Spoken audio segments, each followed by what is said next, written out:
Hi guys, this is Josh with another video on Google Drive. Let's dive right in.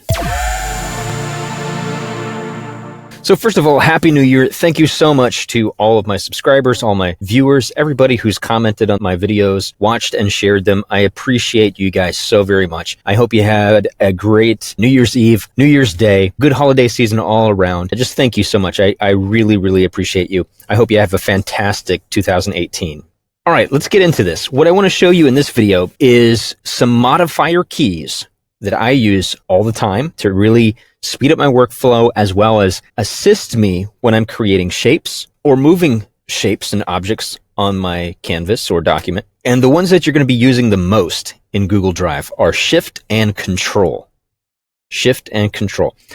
Pretty much everybody knows Control-C, Control-V, copy and paste. There's a lot of shortcut key combinations that you can use just with the Control key. Shift also is going to be heavily used inside Google Drive. Right off the bat, I want to show you something when you do not use the Shift key when creating shapes. So I'm going to choose this oval and just start drawing an oval. And you can see it's not quite perfect. It is actually an oval, not a circle.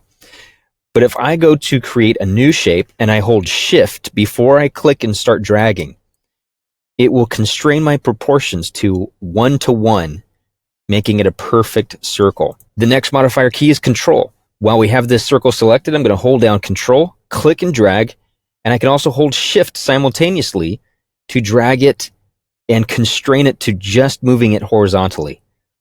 I can't actually move it up and down while I'm holding Shift. If I let go of Shift, now I can move it freely.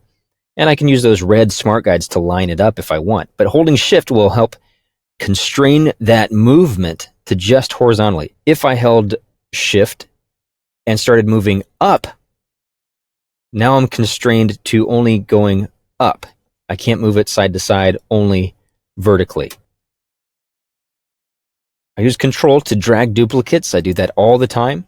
You can do that in combination with the Shift key to move them more precisely, either horizontally or vertically. Those modifier keys come in very, very handy. The same is true for any of these other shapes. If I started drawing this triangle, for example, you see I can create a triangle that is not equilateral. But if I hold Shift, I'll get that perfect triangle this time. Let's try the rectangle tool. Of course, I can draw rectangles. But if I select the rectangle tool and hold Shift, I'll get a perfect square.